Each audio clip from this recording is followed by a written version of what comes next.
"You're pathetic," my daughter said, loud enough that the clinking of forks and wine glasses stopped cold. "You left Mom over something that happened 20 years ago.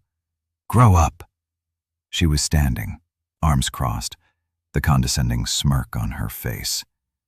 My smirk, ironically, while my sister-in-law choked on her Pinot Grigio and the turkey carved 5 minutes ago began to cool. The entire dining room, packed with relatives I barely tolerated, even when I was still pretending to be happily married, went dead silent. The mashed potatoes were still steaming. My son-in-law froze mid-bite, looking like he wanted to disappear into the stuffing. I didn't shout. I didn't throw the glass of bourbon I was holding. I didn't say a word. I just smiled. The kind of smile that makes people deeply uncomfortable when they realize you know something they don't. Then I reached under the table, pulled out the plain manila folder I had brought in instead of dessert, and laid it in front of her like I was sliding over a legal contract. 2 sheets. Just 2. I tapped them once with my finger, looked her in the eye and said, "Calm as ever. 30 minutes pack." She blinked, confused at first. Then the edges of her mouth twitched downward. She opened the folder with a performative huff, like she expected to find some kind of half-baked emotional letter about how hurt I was, some desperate plea for understanding. She was wrong.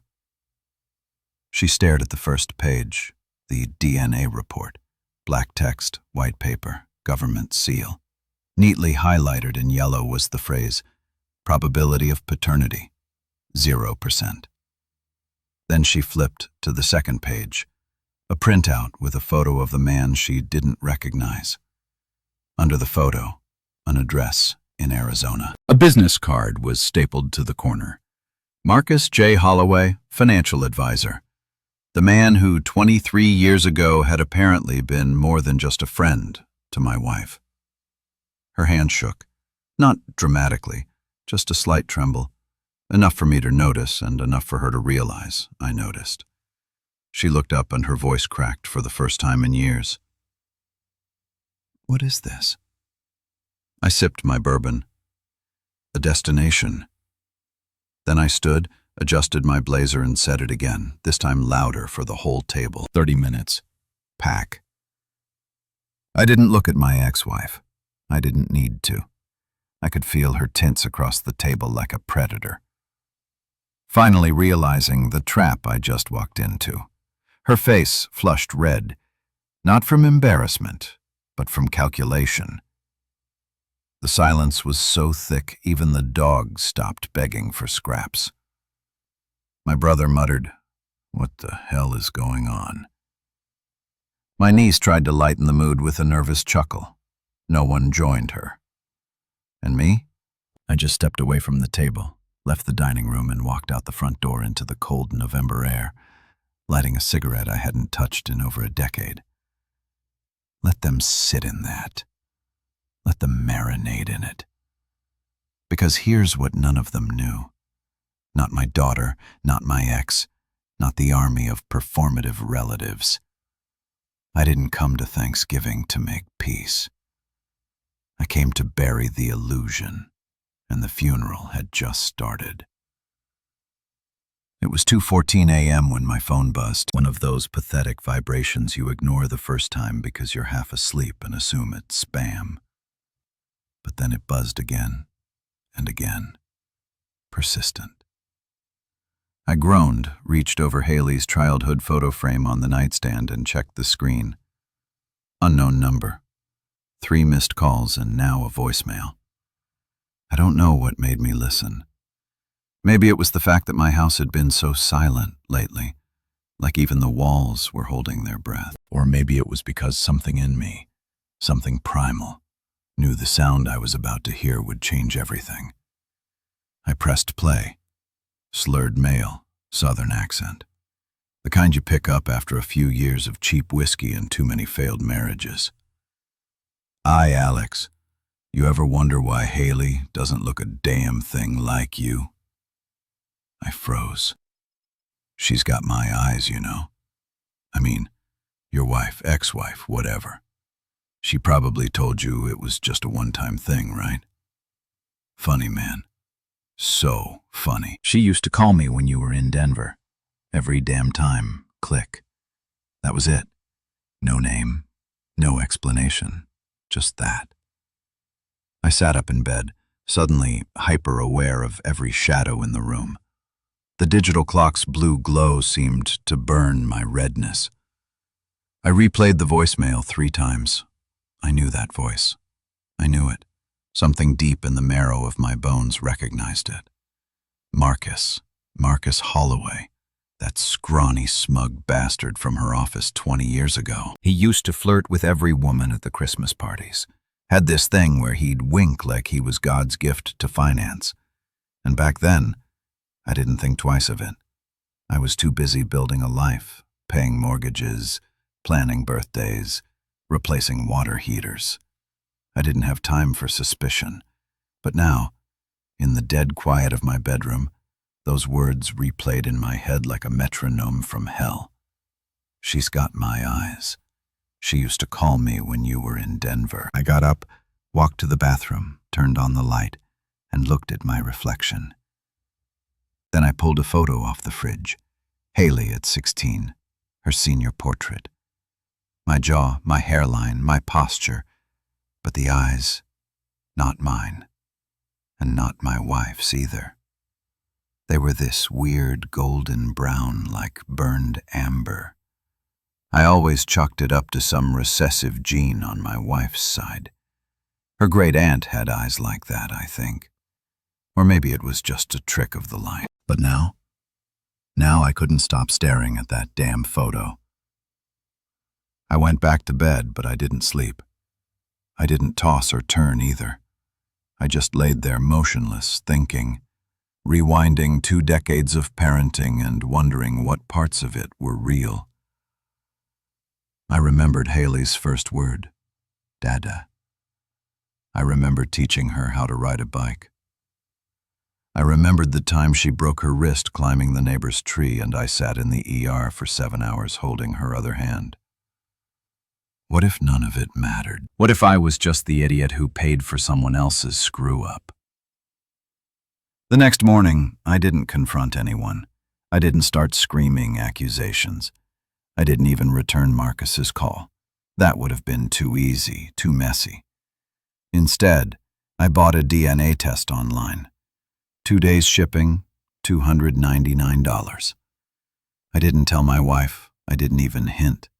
I just waited for Haley to come over for her weekly Sunday lunch like nothing was wrong. She tossed her toothbrush into the bathroom drawer after freshening up. I slipped it into a sterile bag 10 minutes later. I told myself I was being paranoid, that I'd open the results and feel like a fool for doubting, that it was just a drunk idiot trying to stir up old flames. But that night, as I stood in the kitchen holding that tiny bag with a toothbrush and 20 years' worth of doubt, I realized something chilling. I wasn't hoping the test would clear my conscience. I was afraid it would confirm what I already knew. The email came at 11:42 a.m. on a Tuesday. Subject line: Your DNA results are ready. I was sitting in my office staring at a spreadsheet that might as well have been written in ancient Greek. I hadn't been able to focus for days. Every task I touched dissolved into white noise. Every email a pointless formality. The only tab that mattered was the one with the lab's tracking number, which I'd refreshed so often the browser started auto-loading it before I even finished typing. I opened the message. Heart not racing, not trembling, not even braced. I already knew the PDF loaded slowly. My mouse hovered. 1 click. Paternity probability 0%. I stared at it, not with shock, not even with anger, just a dull, hollow awareness. Like staring at a gun that already went off, the bullet long gone, the damage already done. And then I laughed. I laughed so loud. The guy in the office next to mine knocked on the wall and said, "Hey, you okay in there?" What do you say to that? "Yeah, man, just found out my daughter's not mine. You know, Tuesday stuff." The laughter wouldn't stop. It crawled up from somewhere deep in my gut and came out like dry heaving. I bent forward, clutching my stomach, choking on it. The kind of laughter that you only ever hear in war movies, with a guy just lost his entire squad in laughs, because it's the only thing left between him and total madness. I slammed the laptop shut, wiped my eyes, and sat there staring at the beige wall in front of me like it held answers. Nothing moved. The blind swayed slightly from the air vent. That was it. Everything else in my world had just collapsed into stillness. 22 years.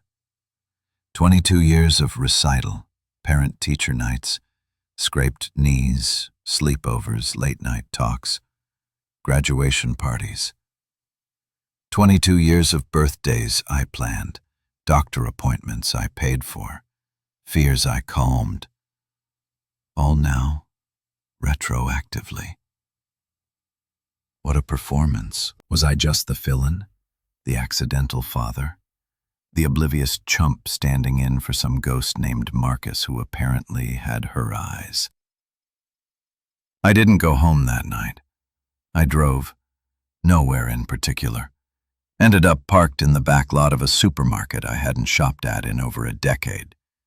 I sat there for hours, staring at the lives happening behind glowing windows, watching strangers walk in and out with bags full of groceries, conversations, distractions, all of them blissfully unaware of the kind of quiet that sits inside your chest when you find out your child isn't yours.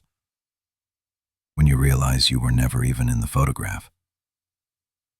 I didn't cry. That was the strangest part. No tears, not one. Just that sick laugh I kept replaying in my head. And I didn't tell my wife. Not that night, not the next.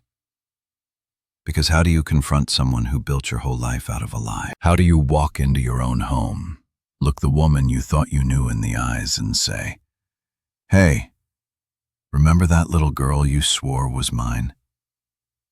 Yeah, turns out she's not. So, I said nothing. I played my part. We had dinner. We watched our stupid shows. She talked about the neighbors like everything was normal. I nodded. I smiled. I asked questions. I even did the dishes. Because when you find out your whole reality is a forgery, you don't flip the table. You start preparing the fire. The thing about liars is they get lazy, especially the ones who think they're smarter than you. They start believing in their own illusion, their own charm, their ability to gaslight you into oblivion with a smile and a hand on your arm. So when I started digging, it wasn't because I hoped to find some explanation. I wasn't praying for a loophole. I was hunting, and I knew the scent would lead me somewhere ugly. It was in the attic, of all places. She'd asked me 100 times to clean it out. I always told her I'd get to it, and of course I never did. Too busy, too tired, too not giving a about seasonal decorations and dusty luggage. But after the DNA results, I made time. The first hour was boxes, Christmas lights, fake wreaths, a baby monitor we hadn't used since Haley was 5. Then, an old Rubbermaid bin, the kind you slap a donate sticker on and forget about for 20 years. Inside her college notebooks, a sorority sweatshirt, a mixed CD labeled Spring Break 2001, red heart and loopy pink marker and wedge between the sleeves of an old cardigan. Something heavy, something leather-bound. A journal. Not the kind with a lock or some teenage doodles. This one was a don't. Practical, covered in little sticky tabs, pages folded at the corners. I sat down on the attic floor. The insulation itched through my jeans. The light bulb above me flickered like it knew what was coming. I opened to a random page. July 2002. We were 2 years into our marriage. Haley was a baby. I was flying out twice a month for client meetings in Detroit and Denver. She was supposedly overwhelmed and staying with her sister when I was gone. The entry read, 5. That's the number. I keep trying to feel guilty, but I don't. I needed it. Marcus was the best. God, the things he whispered to me. I miss that. I keep thinking about him. The others were just chaos. Alex will never know. He was in Denver that week. He trusts me too much. It's almost funny. I didn't move, didn't even blink. I flipped forward. September 2003. Alex bought me a necklace today. I wanted to scream. He's so good to me. And I feel nothing, just this low boil of resentment. I keep picturing Marcus's hands on me. How alive I felt. Is it bad that I wish Haley had his nose? God, that sounds awful, but sometimes I want there to be a piece of him left. I closed the journal. My hands were shaking, not from pain, not even from betrayal. It was that kind of controlled rage, deep, coiled, volcanic, so dense it feels cold, like ice inside your ribs. This wasn't a one-time mistake. This wasn't a drunken regret before we were married. This was a pattern, a structure, a double life built alongside mine, like a second house with better wallpaper. 5 men, 5, and she'd written about it like it was therapy, like it was art, like every entry was some twisted confessional in which I was the audience. And the punchline, the worst part, her tone so casual, so smug, like she knew she'd get away with it forever. And maybe she would have if Marcus had kept his drunk mouth shut, if I had kept ignoring the eye color, if I had kept telling myself that my gut was just tired, not screaming. I didn't confront her.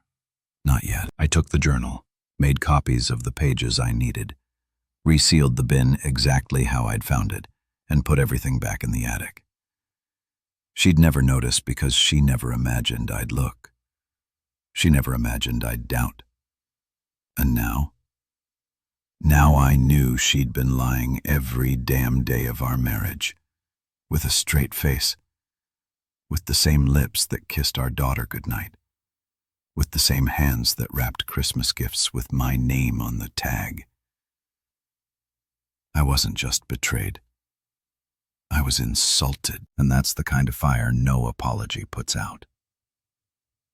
That morning I made breakfast like it was any other Saturday. Eggs over medium, bacon, just how she likes it. Crispy on the edge, chewy in the middle. Fresh sourdough toast, French press coffee, strawberries sliced into little hearts like I used to do when Haley was 5 and thought I was a magician.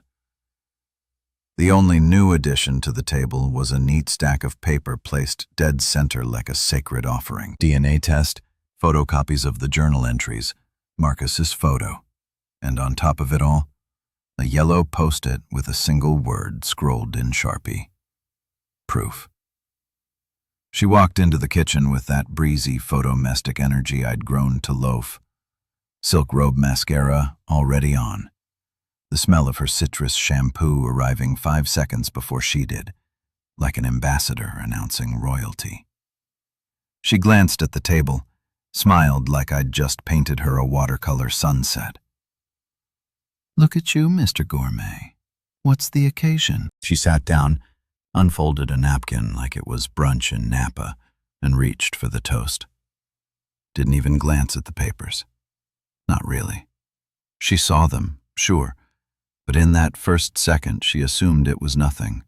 She thought I was still the same docile Alex she married, predictable, passive, dull. I poured coffee into her mug. "Breakfast," I said. She cocked her head and the documents. I stared at her and a funeral. The air shifted, not dramatically, just enough to make her pause mid-bite. She picked up the DNA report first, read the header, then looked up at me. I watched the gears turn behind her eyes. Denial was her first instinct, not confusion, not guilt, just strategy.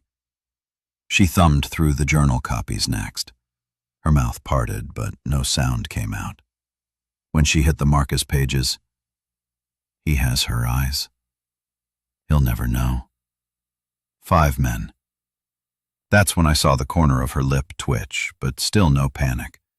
She leaned back in the chair, crossed her arms, and exhaled. You really went digging, huh? I tilted my head. You left the shovel in the attic. Silence. And then she smiled like the goddamn Cheshire cat.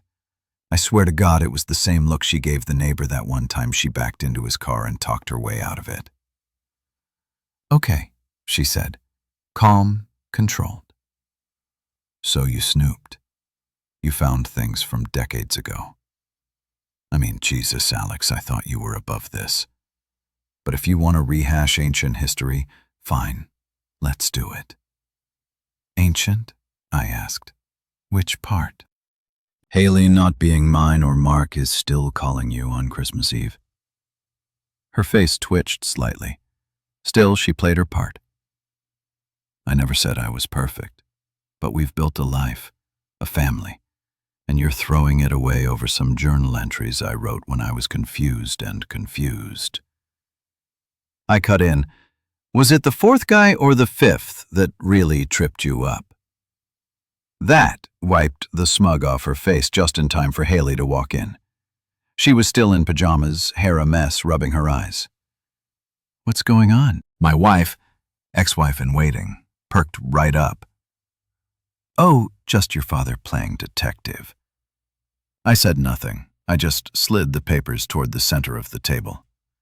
Haley glanced down. She read the word paternity and blinked.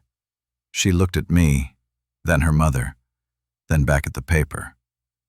It didn't take her long. Her voice came out soft, uncertain. What is this? I'm not your biological father, I said. Your mother is known for a long time. My wife scoffed. That's not proven. It's Alex. This is insane. We're going to destroy everything over this. No, I said, standing. You already did. But then Haley did something I didn't expect. She looked at me, jaw tight, eyes sharp, and said, So what? You're seriously going to blow up our family because of something Mom did before you were even married. Before I could respond, she added, You're pathetic. It landed harder than anything I'd ever heard in my life, not because it was cruel, but because it was hers. Haley, my daughter, the one I taught to ride a bike, who I held when she had night terrors, the one I called Pumpkin until she made me stop in middle school.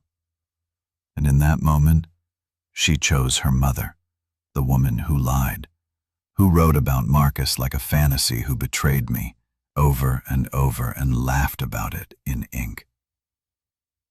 I didn't yell. I didn't flinch. I just smiled again, same as I did on Thanksgiving. Then I pulled the address out of my pocket, the one Marcus gave me when he texted, She might want to meet me someday. I placed it in front of Haley and whispered, 30 minutes, Pack. Well, Haley said, holding the DNA report like it was a parking ticket she refused to acknowledge. You actually went through with this? You seriously tested me behind my back? She wasn't yelling. That would have made this easier. Number. Her tone was the quiet, surgical one, cold steel pretending to be silk. Her hand trembled just a little, but her face didn't crack, not even close. She had her mother's composure and apparently her loyalty too. You know what? She added. I was locking on to mine. You're pathetic. The word hit like a slap across the face, but I didn't blink. I just sat there, arms folded, coffee going cold next to me. She threw the folder back onto the table and the papers fanned out. One sheet slid across the surface and stopped near my elbow. Marcus's photo, grinning like an idiot under the fluorescent light of some budget print center. Even now, even here, the bastard looked smug. I didn't argue. I didn't raise my voice. Instead, I reached into my coat pocket, pulled out a small white envelope and slid it toward her. The flap was already unsealed. She didn't touch it right away, just stared at it like it might explode.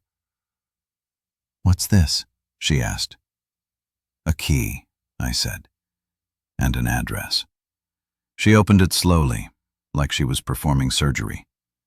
Inside was a single sheet of paper, neatly typed. Marcus J. Holloway, Phoenix, Arizona. A condo number, a phone. Underneath that, call first. He doesn't know what kind of person you've become. Haley looked up, lips parting slightly. That bravado gone just for a second. There was something beneath it.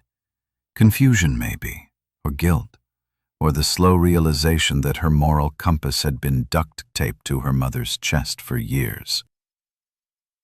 "I don't want this," she muttered. "That makes two of us." She stood, gripped the chair, let go, took a step toward the sink like she might actually throw it all away. Literally, but she didn't. She just hovered. "I don't understand why you're doing this." "She made mistakes a long time ago. You're acting like I'm a crime scene, like everything was a lie." I finally looked her in the eye. "It was," I said. "And the worst part? You knew something didn't add up. All those years you knew. You just didn't want to know." She turned her back to me. I let the silence drag because she needed to sit in it. All of it. 22 years I gave her. Every school project, every stomach flu, every broken heart. I played the fool in her fairy tale. And the moment the curtain fell and I said the word truth, she labeled me pathetic. No tears, no curiosity, just blind, seething defense of the woman who lied to us both. I stood slow and deliberate, walked over to the door and opened it. 30 minutes, I said. Pack. She turned around, blinking, confused. "What?" "You wanted honesty. That's it. I can't be your dad if the price is swallowing poison for another 20 years. "You're kicking me out?" she said, stunned. "I'm handing you freedom. You want her version of reality? Go live in it. But not under my roof. Not after this." For a moment, I thought she'd scream, that she'd crumble, that something in her would snap and the daughter I raised would crawl back through the cracks. But no, she nodded, cold, detached, almost robotic. "Fine," she said. "Fine." She grabbed the envelope and walked upstairs without another word. And me? I stood there by the door, hearing every creak of the floorboards above me, every drawer opening, every zipper pulled. The hardest part wasn't letting her go. It was realizing she never really belonged to me in the first place. She came to the house 2 days later, like nothing had happened. I was outside pruning the dead hydrangeas along the fence line. Half because they needed it, half because I needed something I could tear apart without going to prison. She parked on the street, not in the driveway. That told me everything. Not ashamed, just strategic. When I saw her stilettos click their way up the path, sunglasses still on despite the overcast sky, I knew exactly which version of her I'd get today. The performer. "Alex," she said sweetly, like she hadn't detonated a landmine under 22 years of my life. "Can we talk?" I didn't answer right away. I pulled another wilted stem, tossed it in the bucket, then finally stood and dusted off my gloves. "You're on the clock," I said flatly. She gave a small laugh, fake and sharp. "Look, I think we've both overreacted. Things got emotional, understandably. But I think you're letting yourself spiral here. This isn't you." I raised an eyebrow. "You think I'm spiraling?" She took off the sunglasses. Her eyes were stone cold, but her lips curled like she'd already won. I mean, come on, Alex. A paternity test, digging through old journals like you're Sherlock Holmes.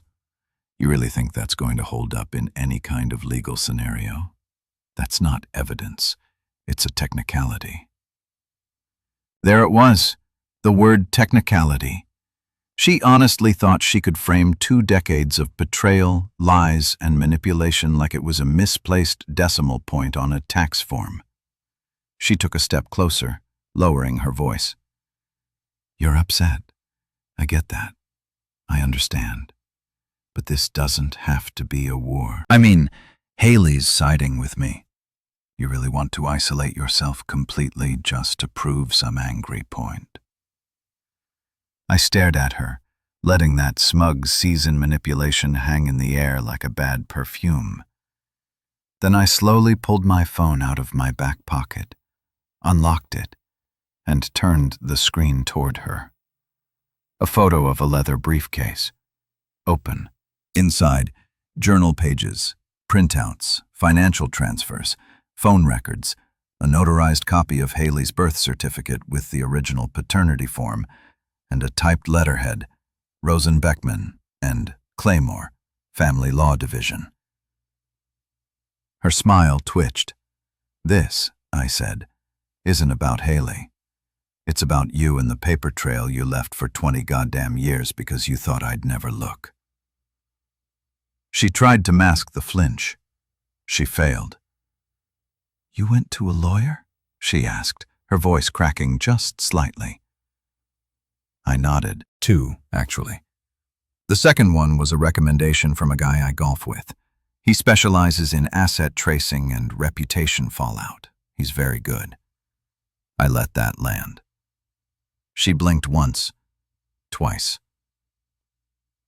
Alex, she said, adjusting her tone, softening. Come on, don't do this. Don't turn this into something it doesn't have to be. Oh, I'm not turning it into anything. I said you did. Every hotel room, every lie, every little moment you looked me in the eyes and told me we were solid. Her jaw clenched. And now, I added, now I'm just filing the paperwork. She took a breath. I could see her panic trying to bury itself under her teeth. Her fingers twitched at her side like they were grasping for something that wasn't there anymore. Alex, she said, her voice low, let's not blow up both of our lives over this. You want to be angry? Fine, be angry, but think.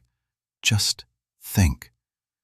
You really think people are going to take your side when they find out what you're doing to your own daughter? I gave a slow smile.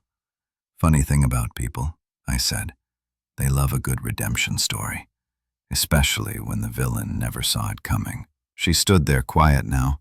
Her silence wasn't smug anymore. It was nervous, uncertain. The cracks were forming. She'd come here thinking she had leverage. What she didn't realize was this wasn't a conversation. This was a notification. 3 days later, I pressed send on an email that had been sitting in my drafts folder for almost a week to Executive Director, Bridges for Families Foundation. Subject, regarding volunteer conduct, urgent. Attached were 6 PDF files, annotated copies of her journal pages, screenshots of financial inconsistencies involving donations, a timeline of hotel visits that coincided miraculously with volunteer retreats, and one neat little recording of her bragging after 2 glasses of Merlot that nonprofits are basically tax-free spas, if you know how to smile at the board. It wasn't vengeance. It was arithmetic. Just math. Just cause and effect. She had built her image like a carefully curated Instagram feed. Philanthropic wife, devoted mother, radiant mentor to young women at risk. She made speeches about female empowerment and heels worth more than most people's rent. She chaired committees. She smoothed with donors. She wrote blogs, for God's sake, about ethical leadership in uncertain times. And now I had stacked enough receipts to bankrupt a televangelist. I didn't even have to do anything theatrical. No press leaks, no anonymous tips to reporters, just CC the right people with the right files. 48 hours later, her world began to burn. She was removed from the Foundation website with surgical speed. No statement, no thank you for your service, just a quiet disappearance, like she'd never existed. The staff removed her name from event banners. Her corporate bio vanished. Her email stopped working. Then came the real fun. Her joint credit card got declined at a salon, an expensive one. She tried again, declined again, declined. Why? Because thanks to my very capable lawyer, I froze the accounts pending an emergency financial audit. And as it turns out, when you've moved personal funds into nonprofit accounts and back again under creative labels like event recovery and operational morale, banks get very interested. I didn't hear from her until 9:17 that night. My phone rang and I let it vibrate twice before answering. Her voice was a cocktail of rage and panic. What the hell did you do? I held the phone away from my ear for a second like I was examining a bug on my windshield. "Oh, hey," I said. "How's that ethical leadership thing working out for you?" You're sick, she spat. You just ruined my life for what? For some paternity test? You think this makes you a hero? You're destroying me. I waited a beat, then said quietly, "No, this isn't destruction." She didn't respond right away. I could hear her breathing, erratic, uneven, cornered. "This," I continued, "isn't revenge. It's restoration." You arrogant son of a... "I'm not yelling," I said. "Why are you yelling?" She tried to pivot. "Haley knows. She knows what you're doing. She told me about the envelope. You're turning her against me." "No," I said. "You did that when you made her the centerpiece of your lie." There was a long silence. I imagined her pacing in some high-end kitchen, barefoot, phone clutched in one hand, glass of Pinot she hadn't touched in the other, watching everything unravel, while still trying to pretend it was just a glitch. "I'll sue," she whispered finally. "You'd have to prove I lied," I said. "Spoiler alert, I didn't." Click. I didn't hang up. She did. I sat there in my chair for a moment, staring out the window. Outside, the wind was picking up. The streetlights flickered. Somewhere, a dog barked at nothing. And me? I finally exhaled. No rage, no regret. Just the soft hum of justice in motion. It started with a message from someone I barely remembered. Julie Kay, Morin's old friend, used to come around during the early years of our marriage before drifting off like so many seasonal friends do. Subject line: "Hey, I think you should know this."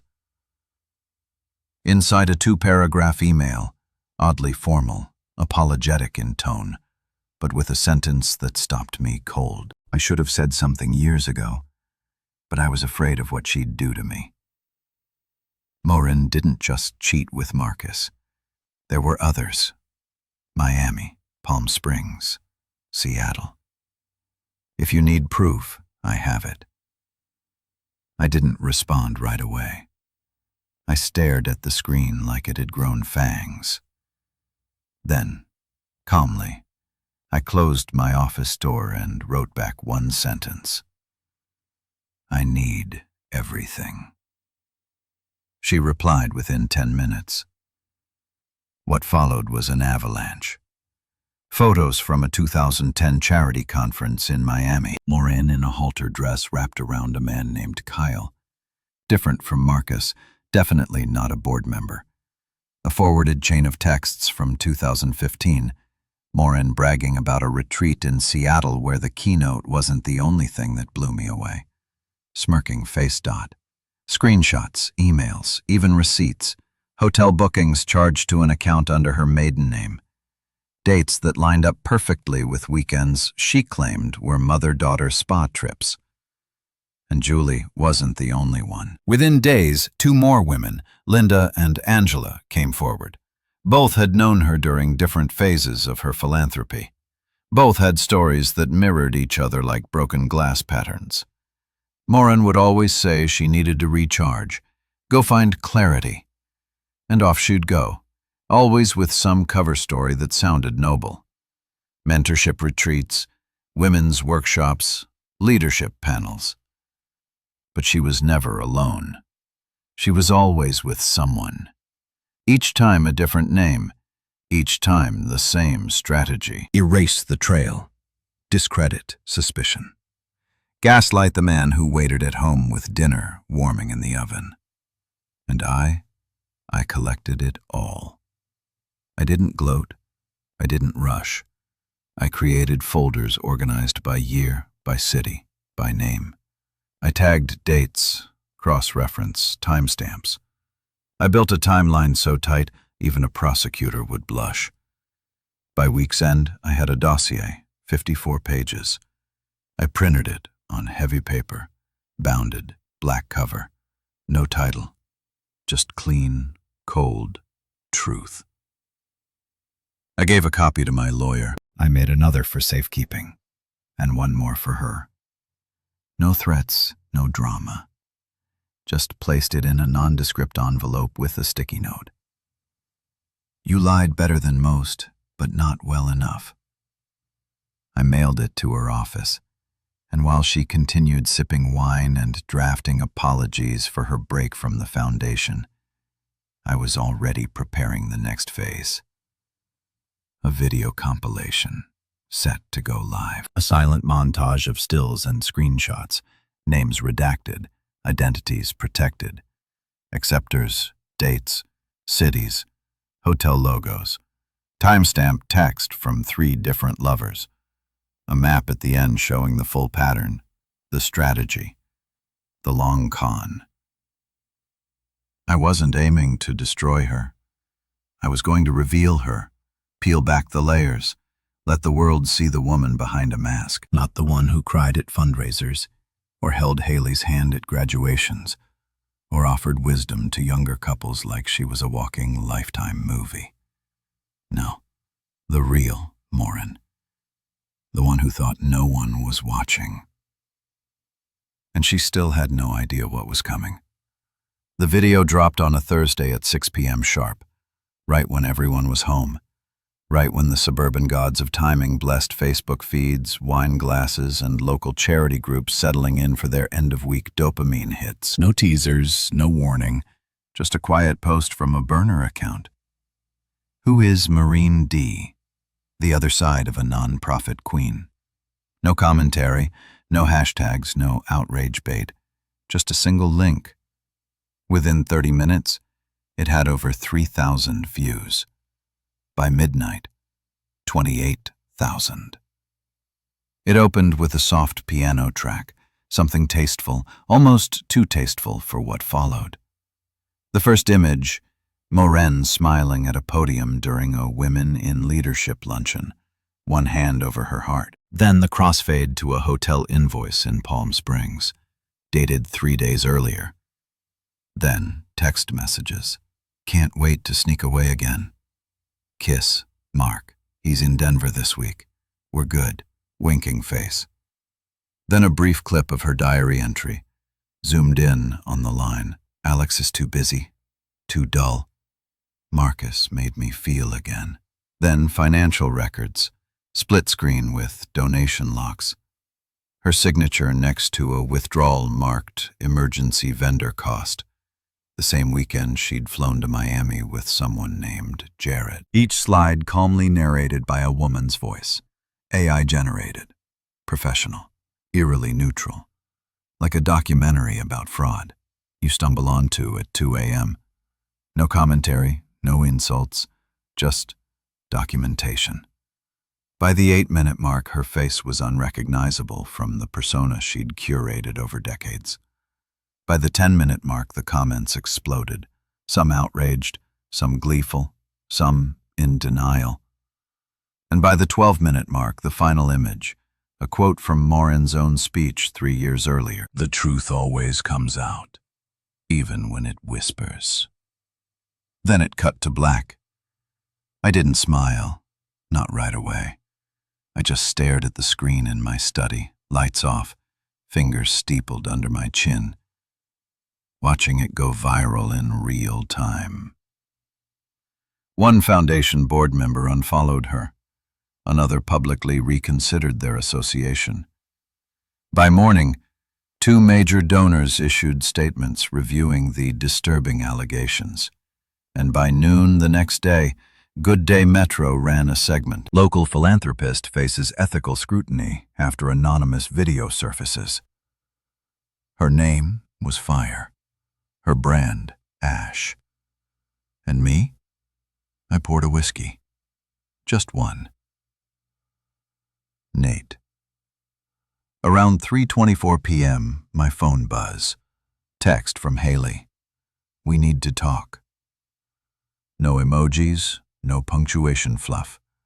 Just those 4 words. For a moment, I didn't move. Let the phone sit face up on the table while I watched the ice and my glass melt just a little. When the knock came, it was soft. Hesitant, I opened the door to see her standing there, hoodie, tired eyes, phone clutched in one hand like a lifeline. She looked older than she had a week ago, not an age in gravity. I saw the video, she said quietly. I nodded, stepped aside. She walked into the kitchen. Same place where she called me pathetic days ago. Same counter where she sided with a lie she never built but eagerly protected. She didn't sit, neither did I. She started then and stopped. Why did you? I mean this, the public part. Why go that far? I didn't answer right away, just stared at her until she lowered her gaze. I warned her, I said. She smiled. She said it was a technicality, that I wouldn't do anything, but the video is truth. I said I didn't spin it. I didn't edit her words. That was her doing. She swallowed hard. I didn't know it was this bad. Didn't want to know. I corrected. There's a difference. She looked like she wanted to cry or punch something.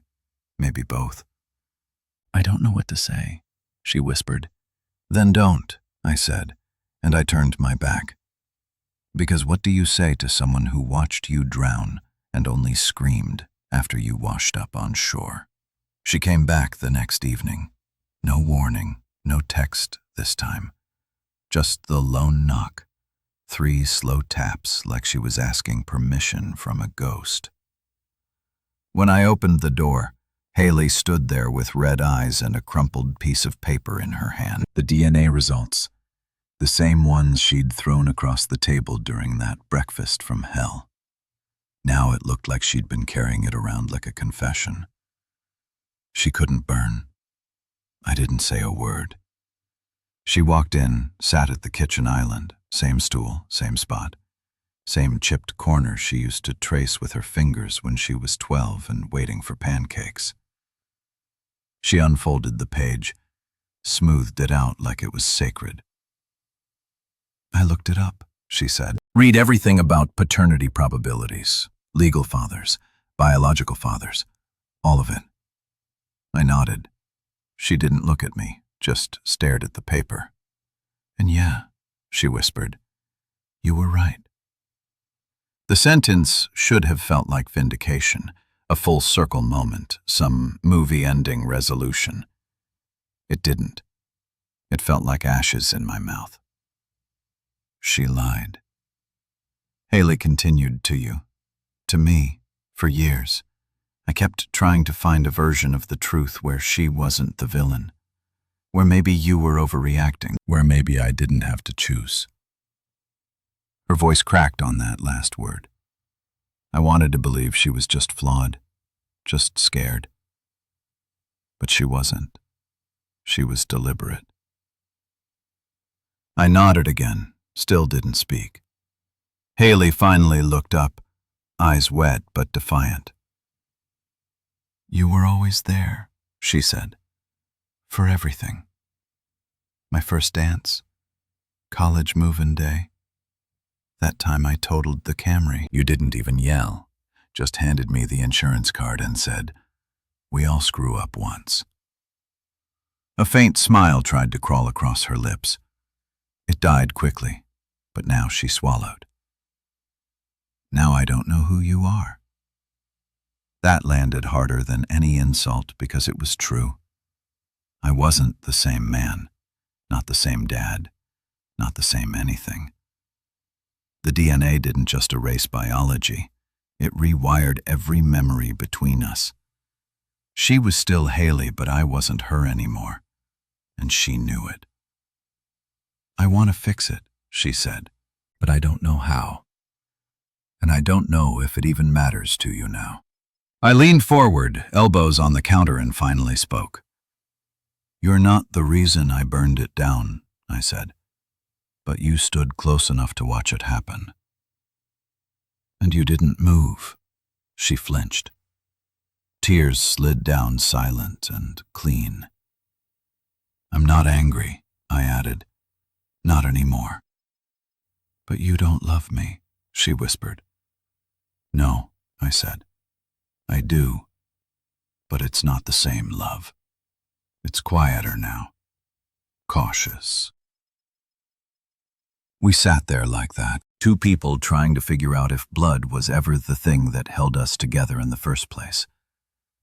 And when I thought maybe, just maybe, we'd find some fragile path back. My phone buzzed. Unknown number. A single text.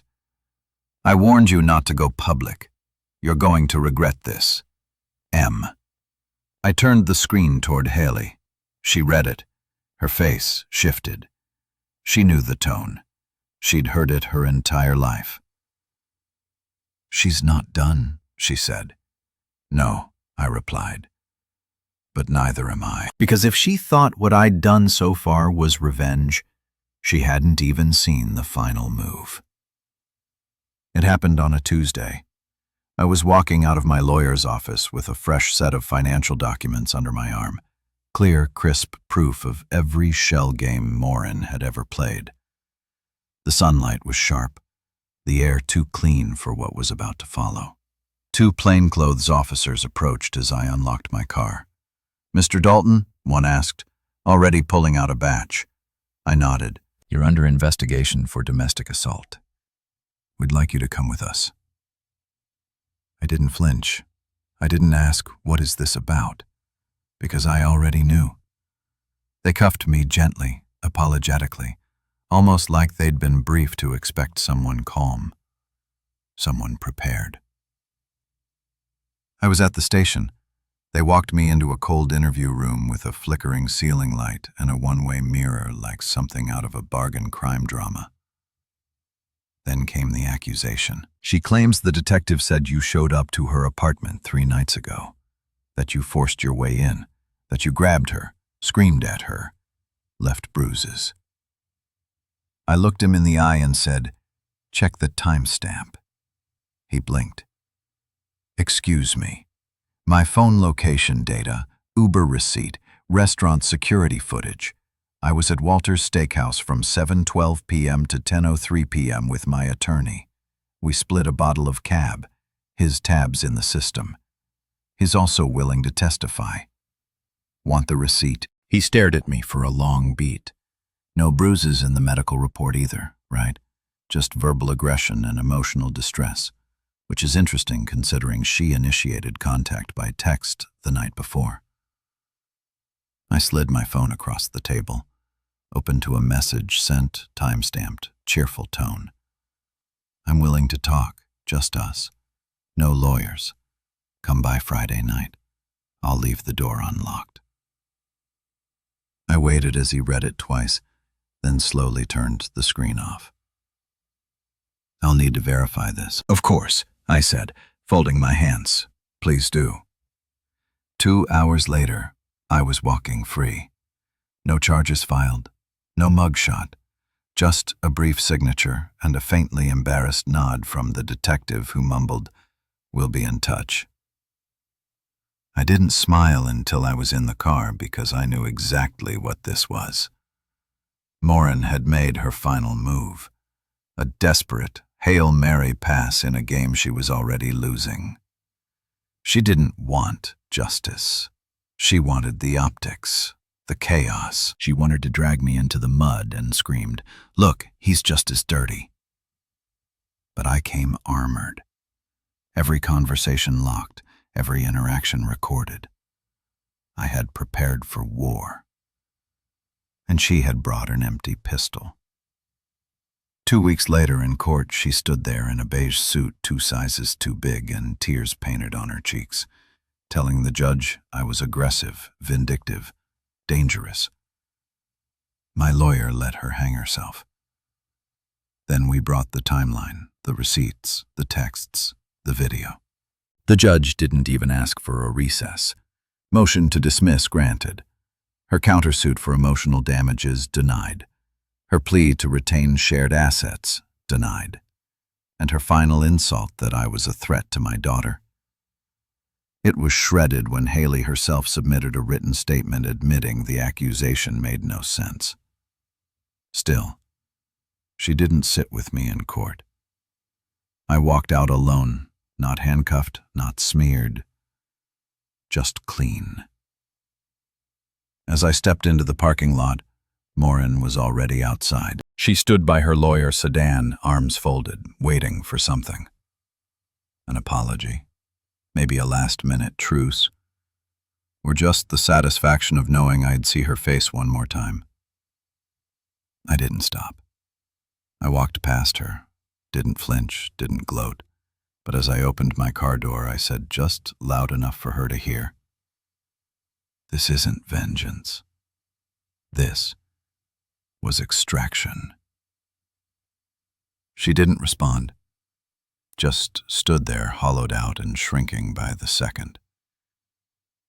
That night I got home and poured the last of the bourbon. No ice. My house was quiet. A different kind of quiet than before. Not grief, not confusion, just silence. Free of her, free of them. The war was over. And like all wars, it didn't leave me whole, but it left me standing. And sometimes that's